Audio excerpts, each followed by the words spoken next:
Ladies and gentlemen, the American Jerry Bulldog Nation, welcome to the Eric Deters Show. Well, he just keeps vacationing and vacationing and vacationing, sucking every bit of the taxpayer dollar out. It's disgusting. I just did a Facebook Live about it. It is a breach of the public trust. He's a gangster. It's all about him being president for him, not for us, not for the people. It's been a disgusting presidency. It will soon be gone. He will soon be gone.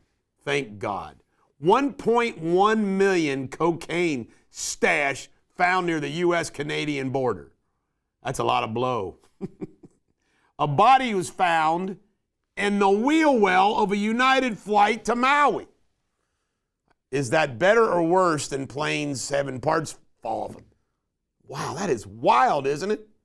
Maybe somebody was trying to, I don't know. State Department's Global Engagement Center. Do you remember this? I'd forgotten about this. Has shut down. This was a censorship operation. State Department's Global Engagement Center. Sounds so profound, doesn't it? Congress members' attendance. You want to hear the worst ones?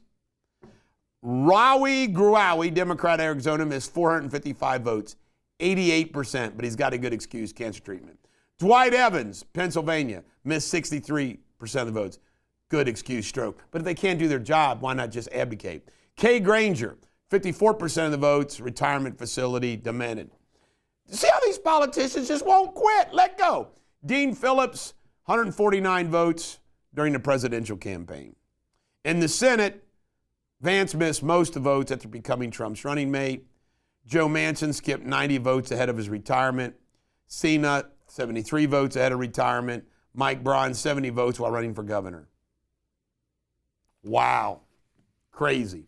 And Asma el-Assad, the wife, British-born wife of the Syrian president, apparently is battling leukemia, and it's nip and tuck.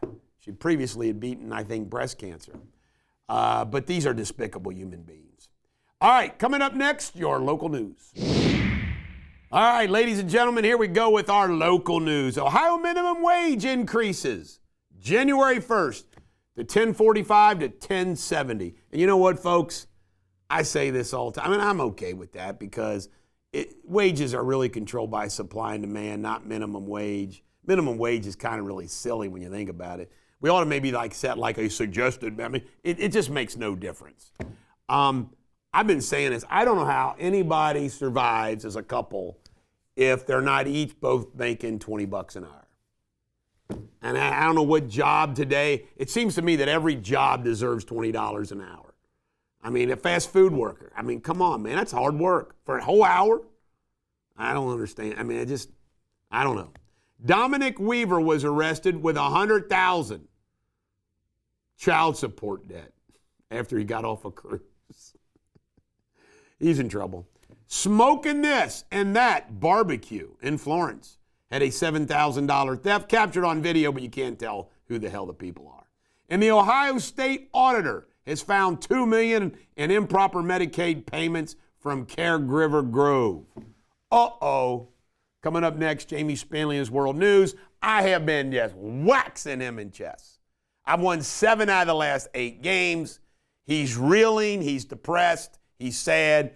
He had to work yesterday on Boxer's Day. He said he never had to work Boxer's Day. That's the day after Christmas. The Brits celebrate. He's really depressed about it. If you have Jamie's phone number, you might want to text him some good cheer. Coming up next, Jamie Spindley in his World News. Hello everybody, the latest world headlines. A 51-year-old Austrian man and one of his sons were killed in an avalanche on Roscoe Mountain in Tyrol. Both were buried under snow and could not be revived. The man's other son and a family friend managed to escape. 2 sailors lost their lives in the Sydney Hobart yacht race in Australia after being struck by their yachts' booms in separate incidents. The race, known for its harsh conditions, remains one of the most challenging in the world.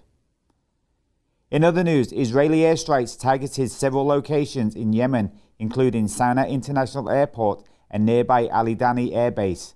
3 people were killed, including 2 at the airport, and 11 others were injured. And in the space world, NASA's Parker Solar Probe survived the closest ever flyby of the sun, passing within 3.8 million miles of its surface. After being out of contact for days, the probe transmitted a signal confirming it was safe and operating normally. You're up to date on the world headlines. It's Friday. Have a fantastic day, and I'll be back Monday. Cheerio. Up next, Sports Without Boundaries. All right, here we go with the Sports Without Boundaries. One of my favorite sports relationships is Lane Kiffin with Nick Saban. They go back to the time when Lane Kiffin was his offensive coordinator, won national championship with Nick. Lane's trying to do it now at Ole Miss. But Lane is just funny. He's entertaining as hell. And he's smart. And he put up with, just think about it, if you're as smart and talented as Lane Kiffin, and you tolerated for several years Nick Saban beating the hell out of you.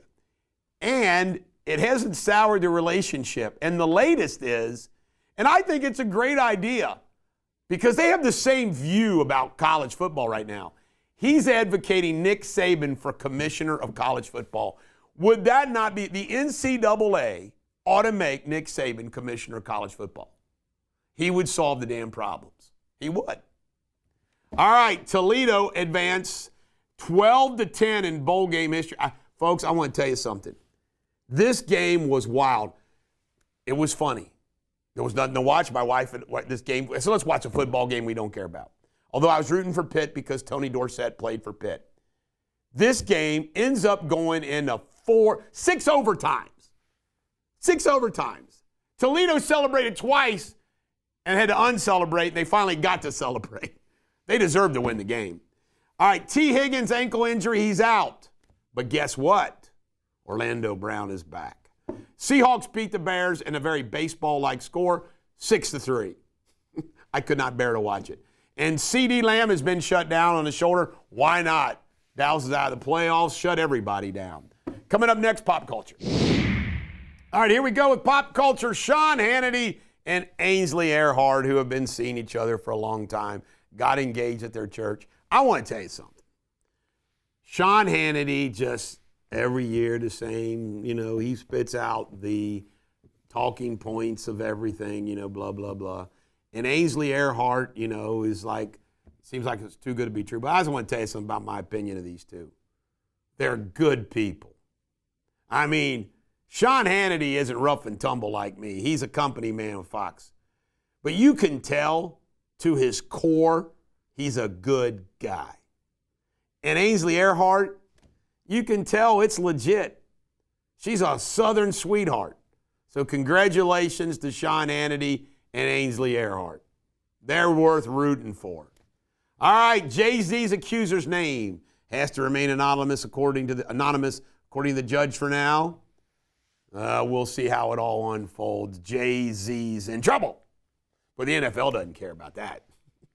It's unbelievable. The placating of a black person by woke corporations, no matter what, cracks me up. He was white. See ya. This is the Bulldog. Every dog has their day. See you next Monday.